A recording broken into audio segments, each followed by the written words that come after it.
So welcome back to SQL Server training. In today's class, we will go over the important topics during the installation and then the SQL Server configuration. Okay, because after installation you need to configure particular things. Okay, so we will do the SQL Server configuration and we will get into the database concepts. Okay, so we will do some graphical user interface tool today, like creating databases, all stuff. Okay, so let's get started with installation.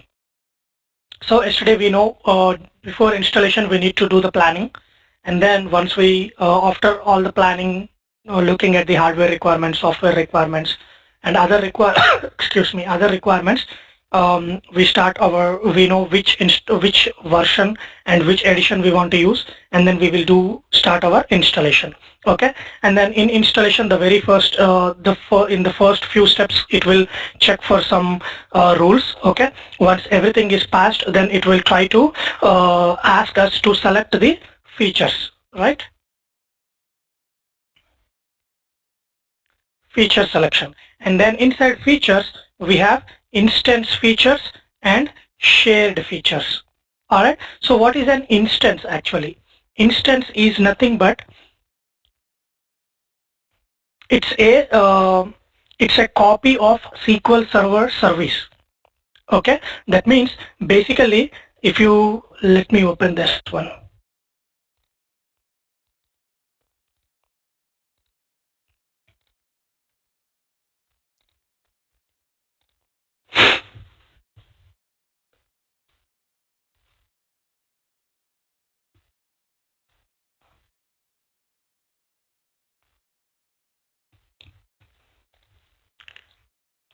Okay, so let's say this is my computer. Okay, this is my computer where I have all the RAM, hard disk, CPU and everything. Okay, now I have multiple applications here. Let's say application 1, and then I have similarly other applications. Okay, all these other applications. It may be anything, Microsoft Word or any other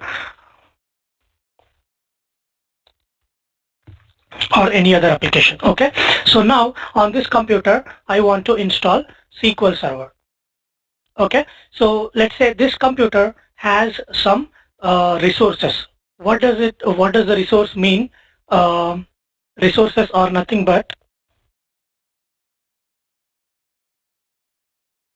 the hard disk. Okay, let's say 400 GB, and then I have a CPU. Okay, and then I have the processors. Okay, let's say 4 processors. Okay, then processor speed,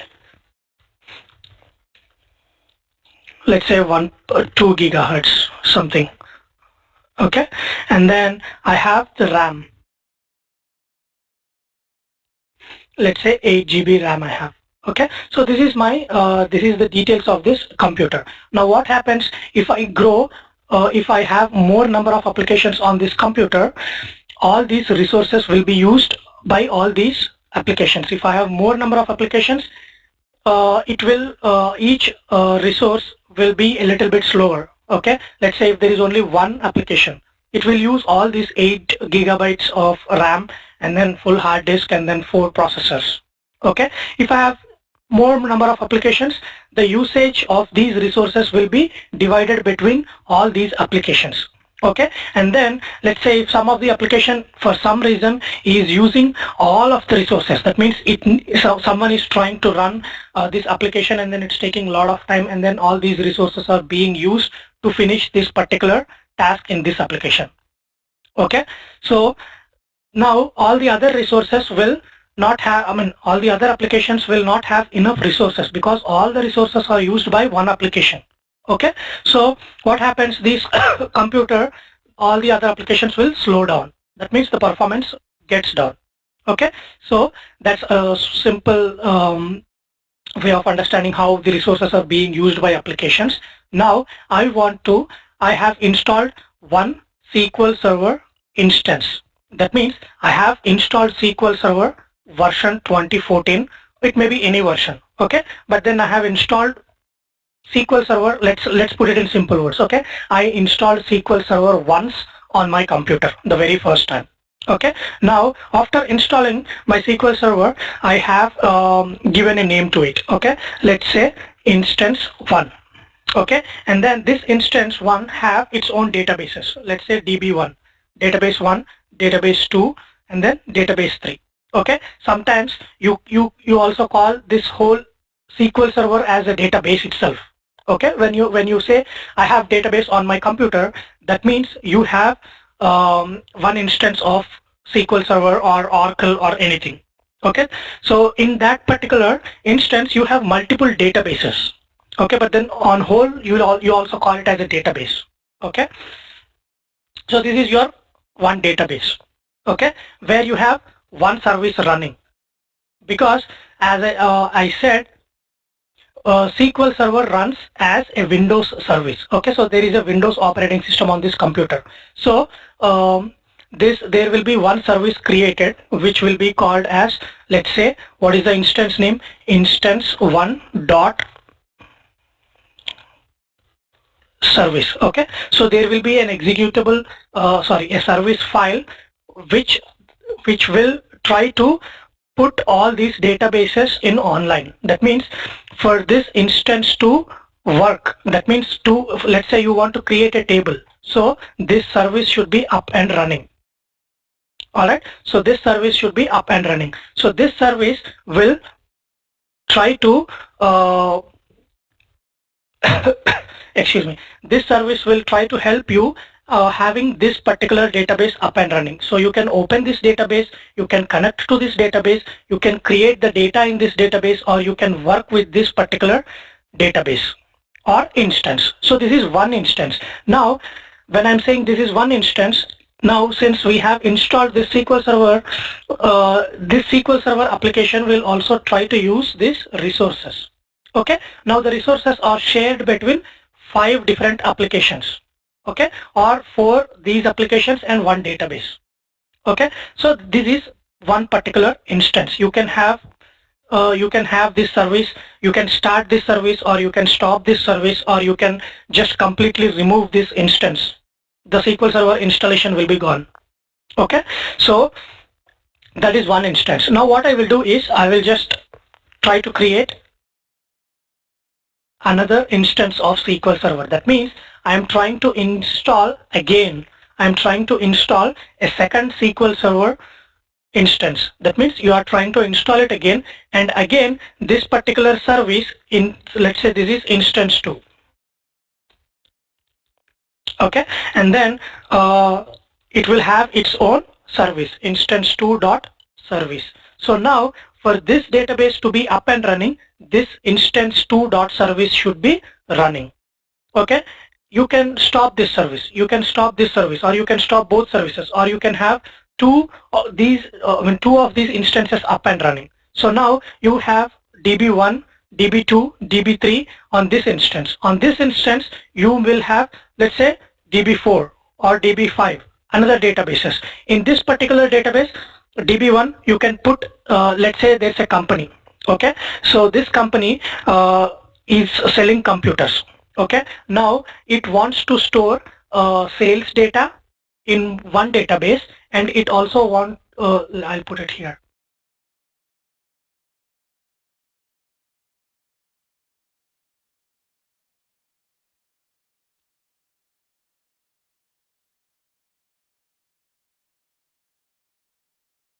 Sales data, and then it also has shipping data, let's say, or order data. That means sales data means what are the sales related, how many sales happened and how many computers got sold, all that data. And then order data is who ordered it, and then where do I need to ship the computer to. Okay, so this is the two different types of data which I have. Now the company thinks I don't want to initially they will put all this data in one database. Okay, so in one database they will put it, and then they will try to run their application. Their application runs fine. In future, what happens? So there are a lot of people who started buying these computers. Now their sales data will increase, order data will increase. Now what happens is this SQL Server performance will come down. Okay, so what they will, there are many other aspects which we will take into consideration, but for our example, I just want to differentiate what is two different instances or what is an instance. Okay, so for that reason I'm saying sales, the company manager or database manager will take a decision saying that I will try to create another instance of SQL Server. That way I have sales data in this particular instance and order data in this particular instance. So what he will do, he will ask his database administrator to install one more instance of SQL Server. So what he will do, he will try to download the files again, and then he will try to install this second instance, and then he will try to create the database here, and then he will put all his order data here. Okay, so now what happens, all these resources will be shared by this application and all the other 4 applications. Okay, this is a regular scenario I'm saying. Okay, but what happens in a real world scenario, we will have our own computer for the database. Okay, so all these applications will not be there. Okay, so before, let's say if I have only one instance, all these resources are used by this instance. Now I created another instance. Now order data is there and then these resources will be shared between these 2 instances. Okay, so now what happens is your sales data will be here and your order data will be here. Now these resources will be shared between these 2. Okay, let's say there are more number of sales happening, and for some reason this instance is taking more resources. What will happen? This will come down, right? Because all the resources are using, someone is running something in this particular instance, let's say. Okay, and then this is consuming all the resources, so this will come down. Instead of that, what the database administrator will try to do is, okay, I don't want this the other database to come down because both should be up and running. What he will say, he will try to create a resource governor, okay, which we will talk in future classes with. This is an advanced topic, okay, but then what he will try to do is, he will try to create a resource governor.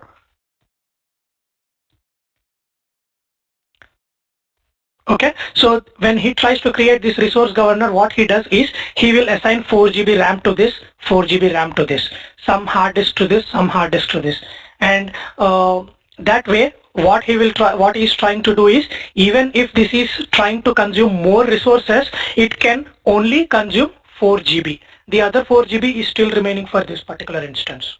Okay, so basically I just want to say is, this is a different instance, this is a different instance, and this is a different service, this is a different service.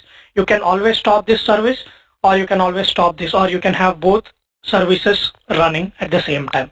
Similarly, you can have around 32 instances in one computer or in one server, but the more instances you have, the more performance problems you will see, right? Because in an organization, in a real world organization, they don't worry about their main important criteria is performance.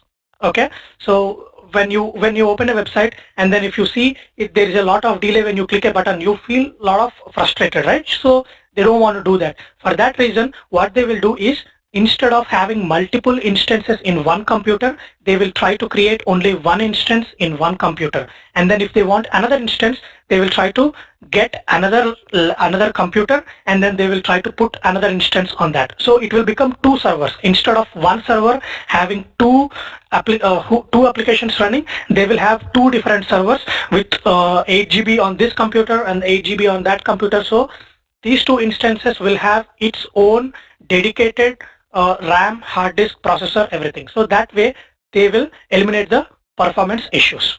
Alright, so some small companies will be there. They can't afford 2 different servers, okay, because it's costly, right? So for that reason, what they want to do, they want to create multiple instances on the same computer, and then they will try to use this instance for sales application, this instance for another application. Let's take another example. There's a small company which supports multiple clients. Okay, let's say that computer having client A from USA and it has another client from India.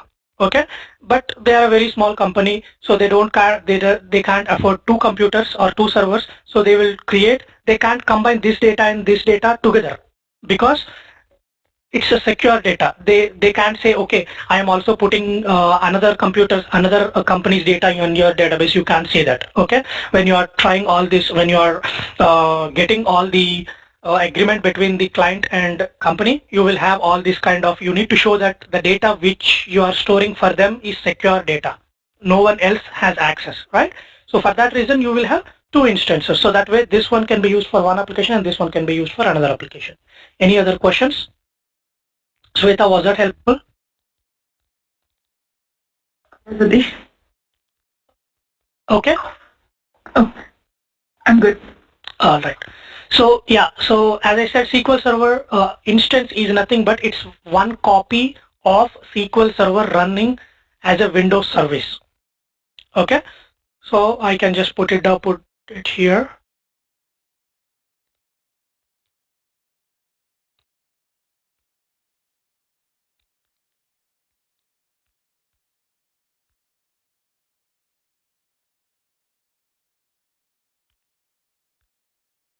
That means in Windows, SQL Server is like some service. Okay, so that is in one instance. So as I said, there are features, multiple features. So database engine is the core component of any instance. Okay, so in an instance, database engine is the heart of SQL Server. Because database engine is nothing but where all your data is stored, processed, and retrieved. Okay, so this is the main, because what is database? It's all about data. So that's the reason database engine, that means where data is stored. It's the main engine. It's the heart of SQL Server. Okay, so that is the service. So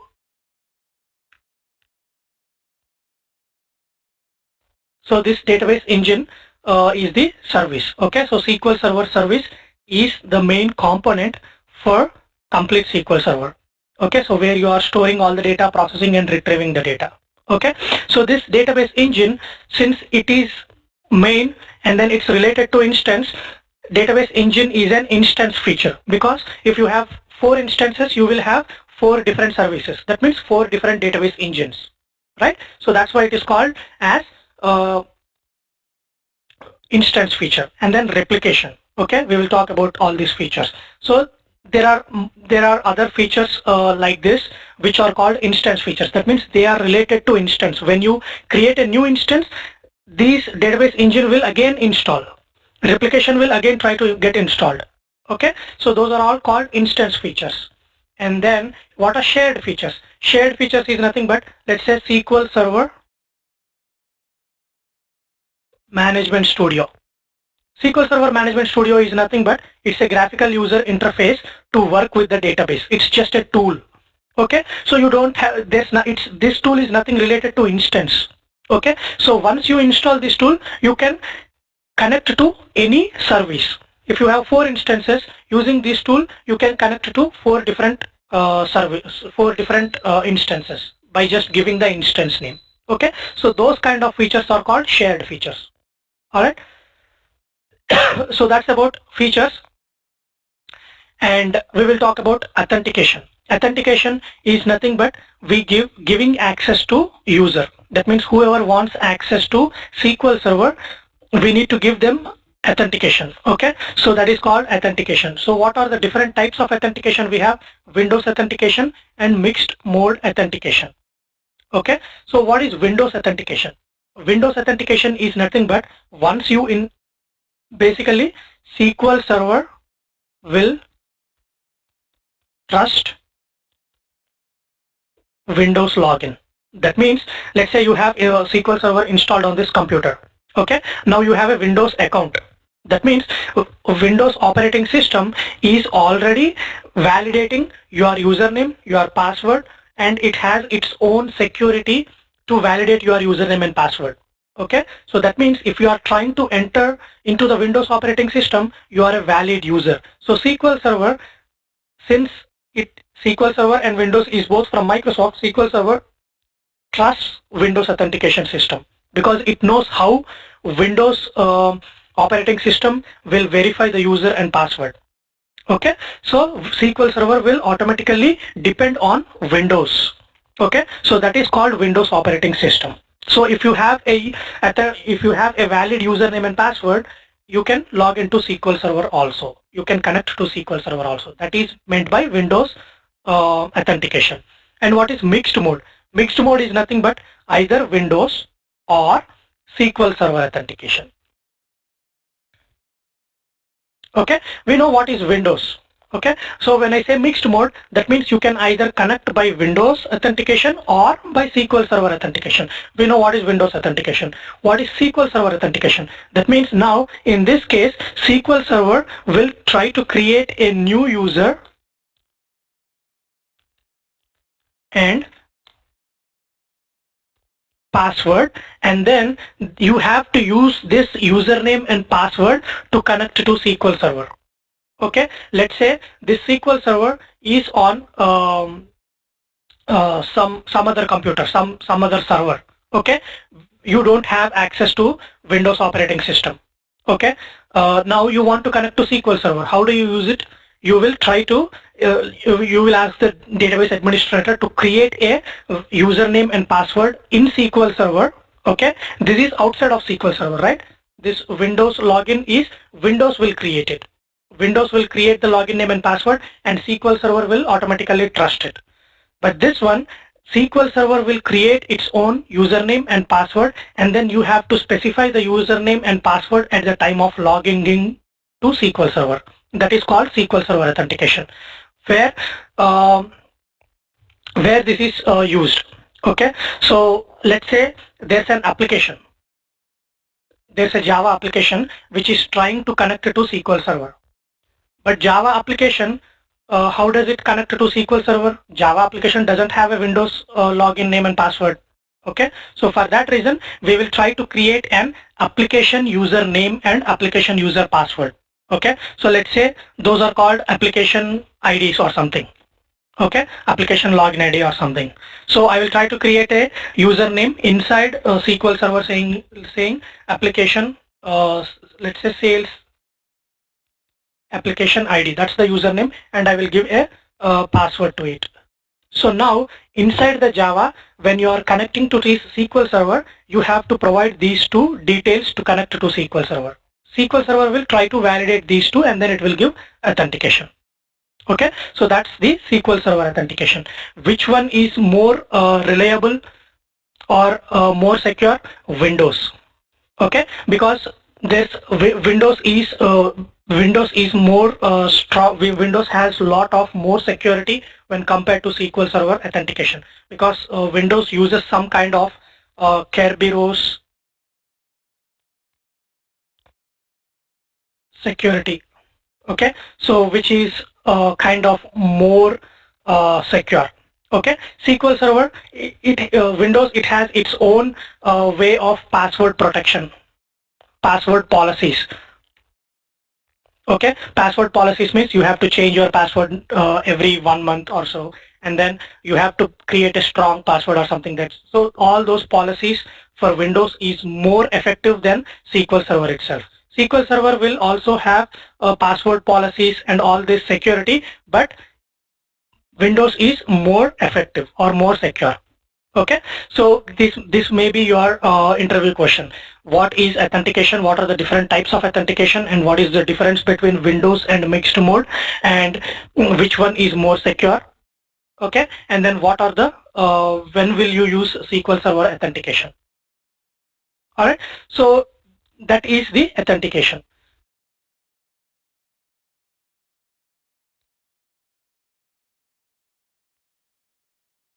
Continue. Okay, so now so after selecting this Windows authentication and these instance features, okay, next we will successfully complete the installation process. Okay, once the installation process is completed, now we need to see where the installation happened. just for your information. Okay, so because when you are trying to install SQL Server, it will tell you in which directory you want to install SQL Server. Okay, so right now I have my instance installed on C. Okay, so on program files, I will open Microsoft SQL Server. Okay, this is where the files have been installed. So Microsoft SQL Server, and then I see these are the different folders. Okay, now if I see, the very first is msql12.d1 underscore SQL 2014. Okay, so that's my instance name. Okay, and see, MS SQL 12 means it's basically you have installed the SQL Server 2014 version. That's if you have multiple versions here. Let's say you have version SQL Server 2012 version. It will be MS SQL 11. Okay, if you have SQL Server 2008, it will be MS SQL 10, only for your reference. Okay, and then this is your instance name. I put my instance name as D1 underscore SQL to 2014. If I installed default instance, we were talking about instances, default instance and named instance. Default instance is nothing but it doesn't have any name. You can create only one default instance per computer or per server. Okay, named instances, you can create any number of instances. The maximum will be the limit allowed by Microsoft. Maybe 32 instances is the maximum. Okay, but you can have multiple named instances, but default instance should be only one. So if I created or if I installed a default instance, there won't be any name. So this folder name will be only MS SQL 12. There won't be any instance name. Alright, so this is for the database engine, okay, itself, the database itself, and this is for reporting services. You can see MSRS. You can see this one MSAS. This is the second instance I was trying to install, but then this one, okay, MSAS is Microsoft SQL Server Analysis Services. So if you want to look for reporting services, you want to go into this, or database engine into this, and then analysis services into this. Okay, and this is for connectivity purpose, which I'll tell you later. Okay, and then if you can see all these folders 80, 90, 100, 11, 12, these looks like versions, right? 12 is 120 stands for SQL Server 2014, 110 stands for 2012, 100 stands for SQL Server 2008, 2005, 2000. Okay, that means why do we install SQL Server 2014, but why do we need all these other folders? Because backward compatibility. If you you might have some database in SQL Server 2005, you have upgraded that to SQL Server 2014. Okay, so it might need some of the features from older versions. Okay, so for that reason there will be these folders which are available only for backward compatibility. But these are the just on the top folders which you will see once you done with your installation. Okay, now let's see what happened to our installation. Was it successful? What all features got installed? Okay, so let's say your database administrator asked you to complete the installation process on a computer. You said okay, it's done. Now your administrator will ask you, show me the summary. Summary means what all got installed, did the installation got successful, were there any issues, all these kind of answers he need. So for that, what we need is, we will go to Microsoft SQL Server, and then we installed SQL Server 2014. So go to 120 folder, and then inside this go to setup bootstrap, and then inside this log, and then you can see the summary. Okay, so this will be your summary of the installation. Okay, so overall summary, and then all the machine properties on which computer you installed, and then all the product features. Okay, and then what is the instance IDs here. Okay, and then you can also see the features, database engine services, and then all these other different features, and then input settings. Okay, so this is all basically the summary. It gives all the log. If it failed, you can also come and see why it failed for and what is the error. Okay, so this is where you can look at your installation summary. So that will be helpful for you. So that's we talked about installation folder, and then we talked about installation log. That means you are looking at the log file to view how your installation happened. Okay. So now we will talk about how do we connect to SQL Server. Okay. Let's say we created a default instance. Connecting to instance. Write it here. So now I know, let's say I created a default instance. What I said, there is no instance name, right? So now if I want to connect to SQL Server,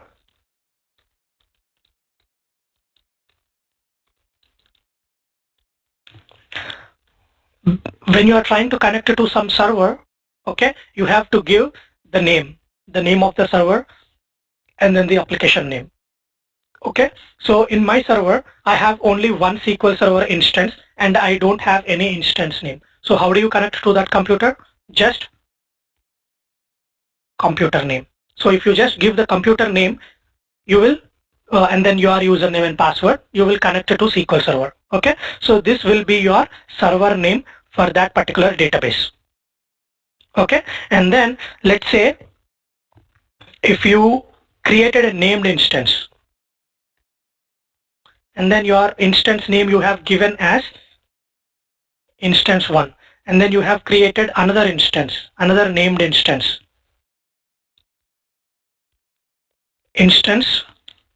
2. Okay, so now on your computer you have total 3 instances. One is the default instance, and second one is instance 1, and third one is instance 2. Now if you want to connect to default instance, how do you connect? You will connect by computer name. That's it. Okay, it will automatically know that you are requesting connection to default instance.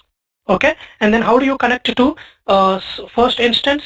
Computer name and instance 1. Okay, now it will tell you go to this particular computer, and then this is the instance you want to connect to. Okay, similarly computer name and instance 2. Alright, so this is how you, these are the server names that you give when you connect to SQL Server. Okay, because when you're trying to do, let's say you install SQL Server on a server will be somewhere in Chicago. Okay, you don't have log into that particular server. How do you connect to SQL Server in that particular location? You will be here in Dallas. Okay, so there will be network laid out between these two computers, or between these two places, or through internet you will try to connect to that particular server. Let's say all that networking is done. Now how do you connect? You have to give the server name and then the instance name. So that way you give your server name and instance name, and then your username and password, and then you get connected to that particular instance. Alright, so that is the naming convention for the server, or your connection connecting name. Okay. So now we talked about SQL Server installation. Now once the installation is done, we need to do SQL Server configuration. Why do we need to do configuration? Because when we were trying to install, I said for every service there is a particular account, a specific account you need to create. That way you are creating services with more security.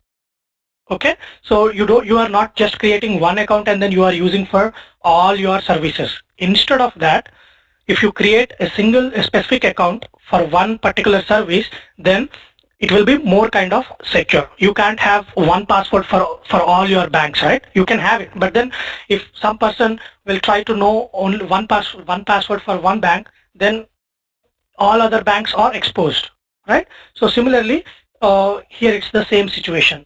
If you have specific accounts, it's more secured.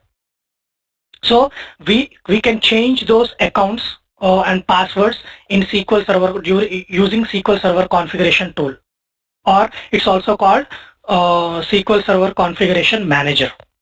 Okay, so what does this SQL Server Configuration Manager does?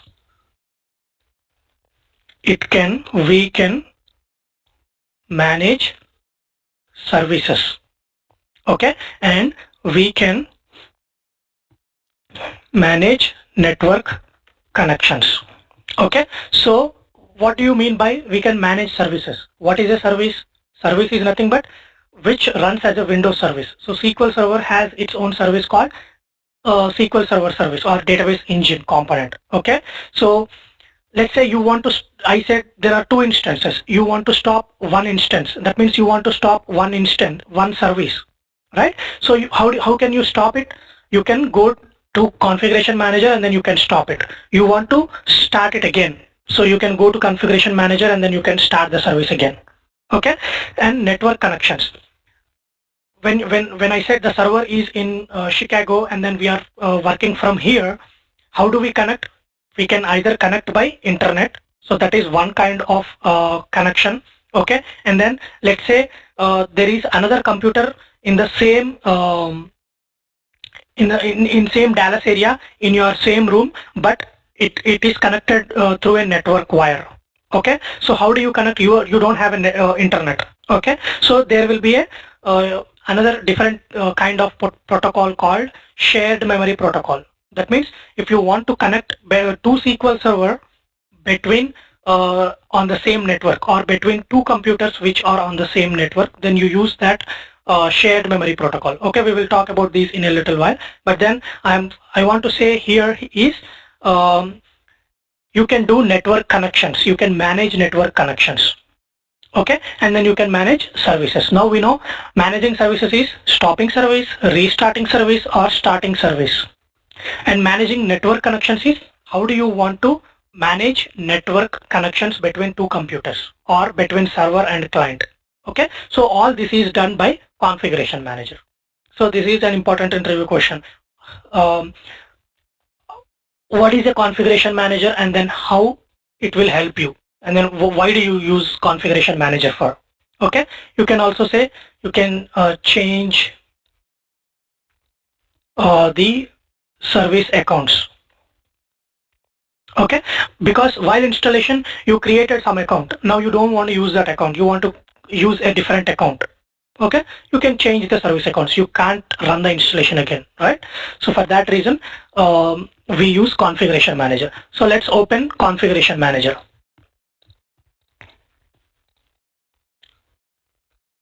You can see this once you install SQL Server, you have all these particular icons created on your desktop. Okay, so or you can also if you have a Windows 7, you can open SQL Server, and inside that folder you will see all these icons where you can connect to different tools. Okay, so I want to open SQL Server 2014 Configuration Manager. So I clicked on that, then click S.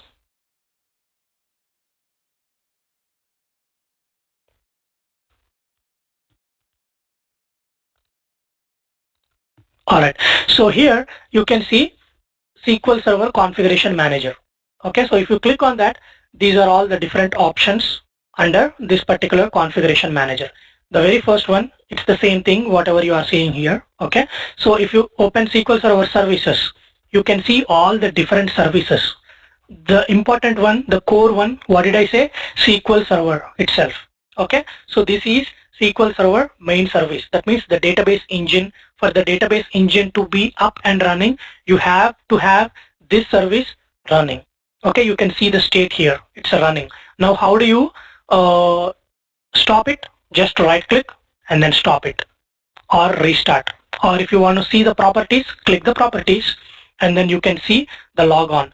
This is the account name that we created when we installed. If you want to change the name, browse, and then you can have any other user, okay, who have access to this computer. You can select, let's say there is another user, let's say Robert.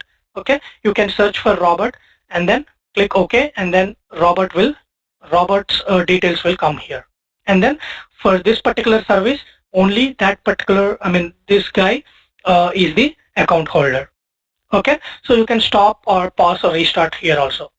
Okay, so this is basically the SQL Server Database Engine service. Okay, so you can stop it. So if you stop it, SQL Server will not get connected because it's stopped. The service is not running. Similarly, you have analysis services. You have integration service, full text, reporting, agent, browser. These are all different services, right? So you can see SQL Server agent is stopped. Okay. And then you also have starting mode automatically or manual. That means manual means you have to kickstart it manually. Okay. And then you can see all these accounts. Alright, so these are the different services where you can start and stop these services. Okay, you can do that by configuration tool. And then here you can see SQL Server Network configuration. Okay, and then this is this is server level configuration. That means if you open this SQL Server Network configuration, and then you can see protocols. Protocols is nothing but it's a set of rules which will define the communication between two computers.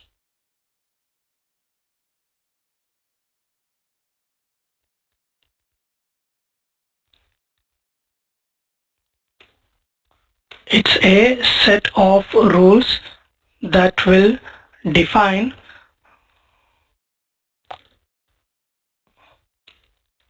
how the communication happens between computers on a network or internet. Okay, so basically if two computers want to communicate, there should be some kind of rules. Okay, that is called protocol. So there are three different types of so under this SQL Server Network configuration, you can see protocols for D1 SQL 2014. That means these are the protocols for D1 underscore SQL 2014 instance. If you have another instance, you will have protocols for that instance. If you have 10 instances, you will have 10 different layers like this. Protocols for instance 1, protocols for instance you can change any protocols for any instance, right? So similarly here, you will have all 10 different, if you have 10 different instances. So I want to change this instance. Now you can see protocol name. There are 3 different types of protocols. That means the communication ways, okay? One is called shared memory. I said shared memory is used for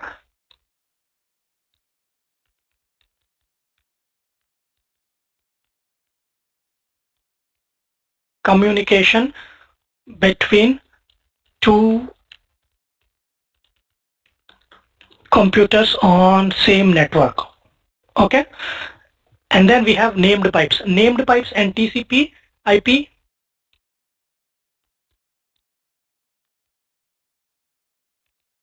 are used to connect two computers via internet. Okay, so you are having Gmail application, and then how do you connect to Gmail server? There will be a Gmail server somewhere in USA, right? So how you are connecting to that? Using TCP IP. Okay, so there will be a port number on the server, and then you are connecting via that port number. Okay, so basically TCP IP, what does it do is, it will whatever message you are sending, it will put it in packets. Okay, which it will just try to split the data in the form of packets. Okay, this is more than what I mean. This is like, I'm just giving you a little bit information about all these details, but these are nothing much about SQL Server. Okay, this is just the regular software terminology. Okay, so packets, the message will be divided into multiple packets, and then these packets will be sent via the network or internet. Okay, and then these packets will be received at the other end, and all the packets will be combined, and then your message will be delivered.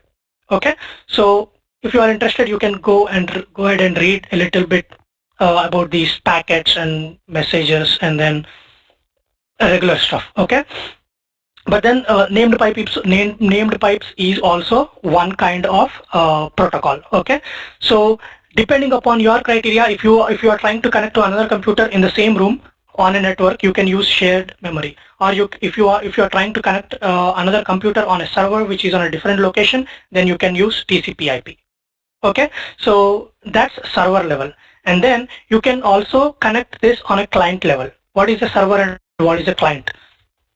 Server is nothing but where the SQL Server is installed.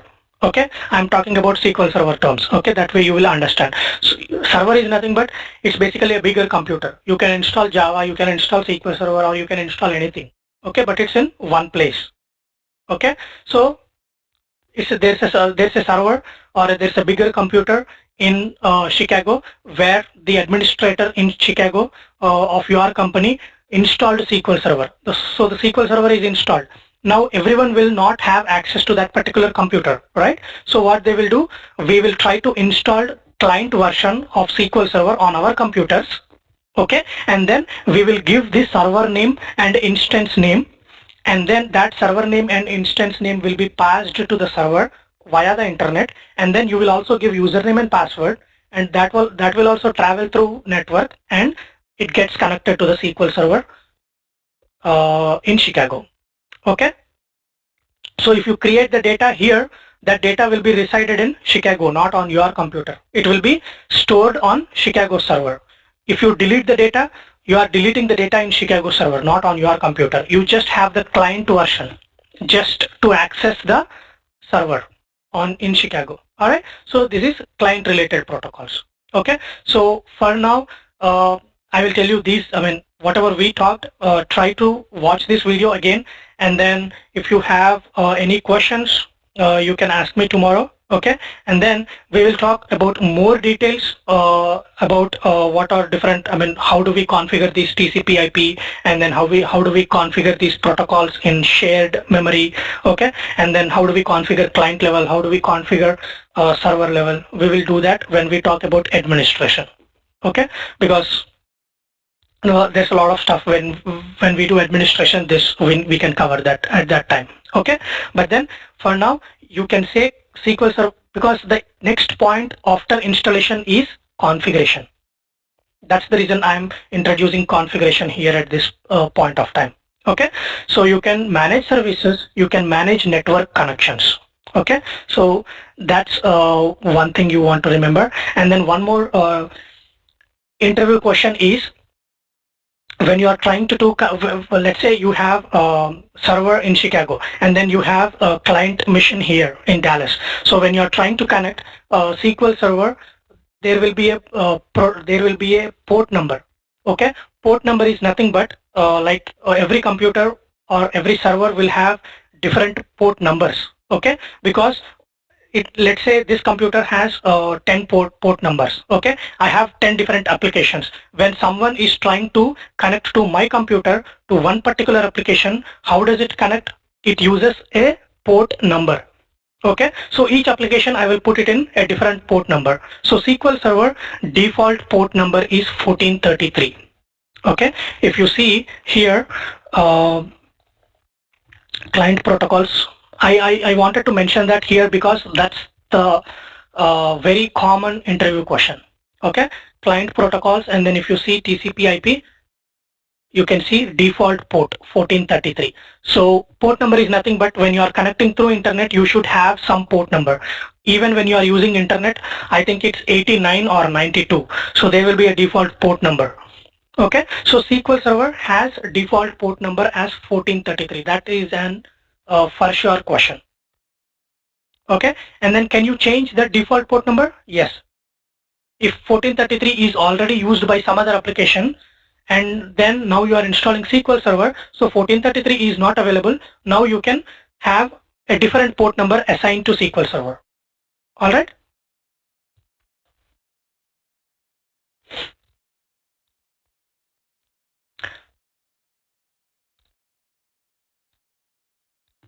So you have one big computer, and then you have one SQL Server software CD.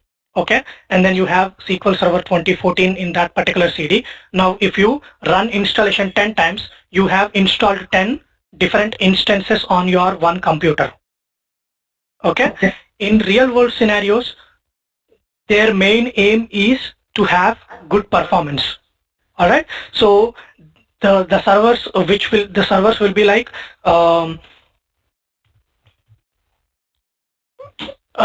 sorry, 120 GB RAM. In our computers, we are just saying 8 GB RAM. So servers will be like 120 GB RAM, and hard disk will be more than terabytes. There will be, it's a completely different concept. The concept of SAN, storage area network, comes into picture, which will have lots and lots of terabytes. Because in bigger companies, when you're talking about organizations, you are talking about data in millions, terabytes of data, right? So in that case, you have to, all these are different terminology, SAN space, and then if you have small computer, then there will be some terabytes of hard disks. Okay, so it depends upon amount of data, and the bigger the application, you will see different bigger servers. Okay, so server is nothing but it's a bigger computer with big configuration, or with more configuration, or with high configuration. Okay, so when you install SQL Server instance, that's, you are just installing a software on that computer. Okay. So what Microsoft had is Microsoft SQL Server supports only 32 instances on one single computer. If you want to install 64 instances, you can install 32 on one computer, and then another computer you can install 32. But you won't see that kind of situation anywhere, because all you in real world scenarios, even if it's a small company, they will try to put at most 2 or 3 instances. You don't see 32 instances, because it will drastically pull down the performance of the computer. Okay. All right. Okay, so that's about the configuration manager. Now we are ready to start working with the data, okay, or at least the tools. Okay, so along with SQL, once we install SQL Server, we have a shared feature called SQL Server Management Studio installed. Okay, so you can see the name as SQL Server 2014 Management Studio. Management, that means you are managing something. Something is nothing but data, because the data is the core component. We are talking about database, right?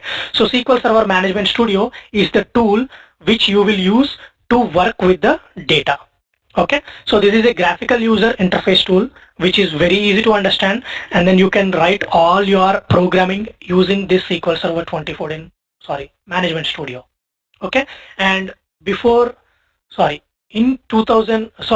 Server 2005 version, they called this tool as SQL Server Enterprise Manager.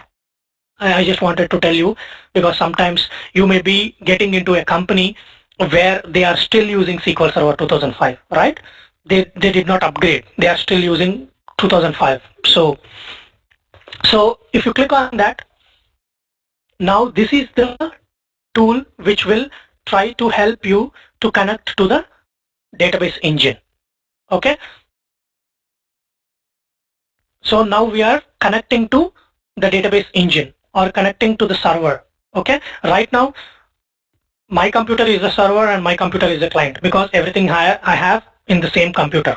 Okay, so there is no separate client. This is the server and this is where I'm trying to connect. Now you can see server type.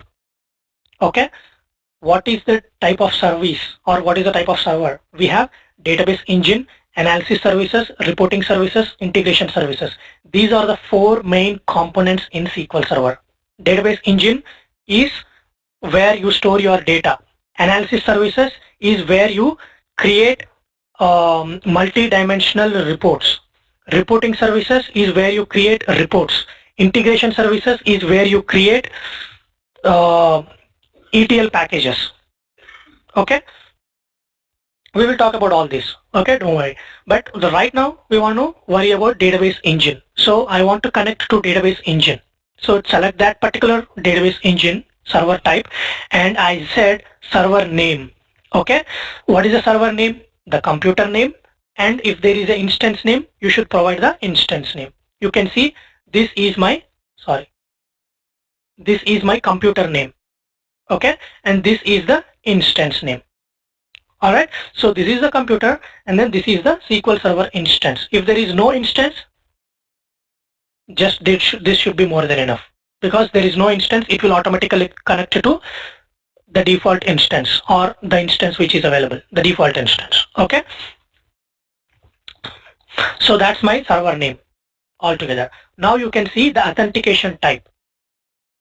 How we know Windows authentication or SQL Server authentication. Okay, Windows authentication is nothing but it will try to use the username of Windows operating system. Okay, so I logged in as Satish. Okay, so this is my user. So it doesn't need the password. It got this information from Windows. Okay, so if you try to connect, it will connect to the database engine. Okay, so this is the very first view of Microsoft Management Studio. Okay, so if let's say I want to connect by SQL Server authentication.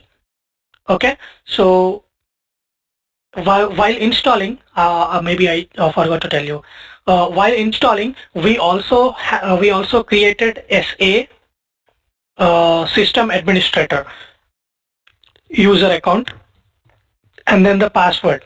Okay, if I remember I didn't show you this for some reason yesterday while installation. I don't know this. I will show you tomorrow how where did we create this.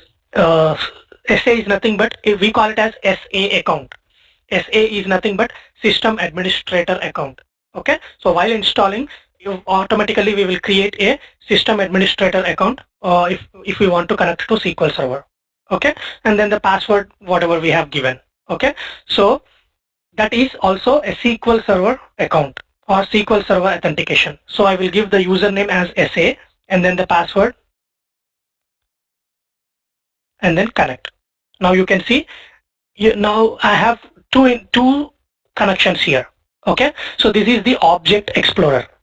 This is the Object Explorer window. That means you are exploring different objects.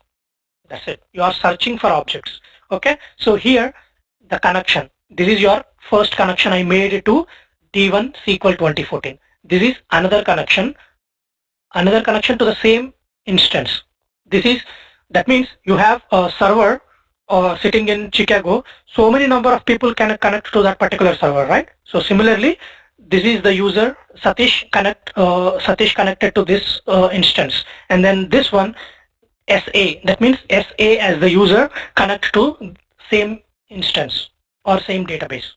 Okay, so this Object Explorer will help you or will guide you through the connections to the servers. Let's say when you are working in a company, you have multiple servers. You have development server, you have test server, you have production server. In development, you have for different applications, you have different servers. So you have to connect to multiple servers at the same time. So you have all that list here. If you have 10 different servers, you can connect to 10 different servers here, and then you can switch between these to go to particular instance. Okay, so that is how you connect. And then if you want to disconnect this, let's say if you want to disconnect from this particular connection, just disconnect. And then if you want to disconnect this, select that and then disconnect. Okay, you also can select connect from here, connect database engine, and then that's the database server name. Okay, and then let's say Windows authentication, and then see Windows authentication is not asking for password. If you click search for SQL Server, it will ask for username and password, right? So connect. So that's your server. Okay, so that's your server. So you can see SQL Server 12.0. 12 is nothing but 2014 version. Okay, and then this is the user.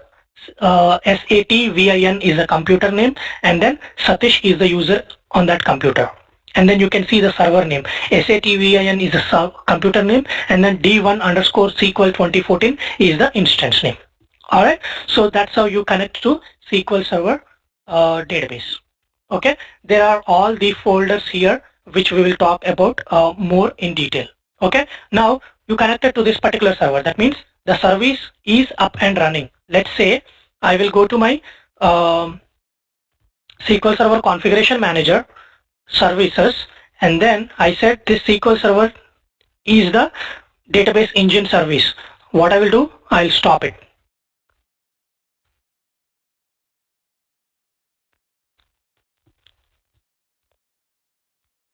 Okay, so you can see this service has stopped. Now if you go back to your management studio and then try to connect to that particular instance. I'm connecting to the same instance, click connect. It doesn't get connected because the service is not running. It's stopped. Okay, it will show you a message saying either the server name which you have provided is not correct, or instance is the service is not running. Okay, so you can go back and then see a network related or instance specific error occurred while establishing a connection. The server was not found or not accessible. That means it's not running. Verify that instance name is correct and that service SQL Server is configured to allow remote connections, all these other properties. Okay, no connection could be made because the target mission actively refused it. That means it's not up and running. Okay, so if I go back and then turn it on, it should get connected. Okay, similarly all other services should be running to use them. Now if I connect, it should get connected.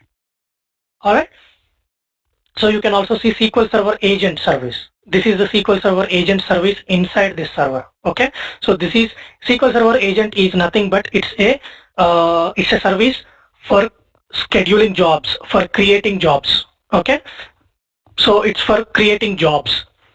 So there is a SQL Server Agent, you can see here. Start it. This is a red one, right? You can see it's not up and running. Okay, now you can see SQL Server Agent started.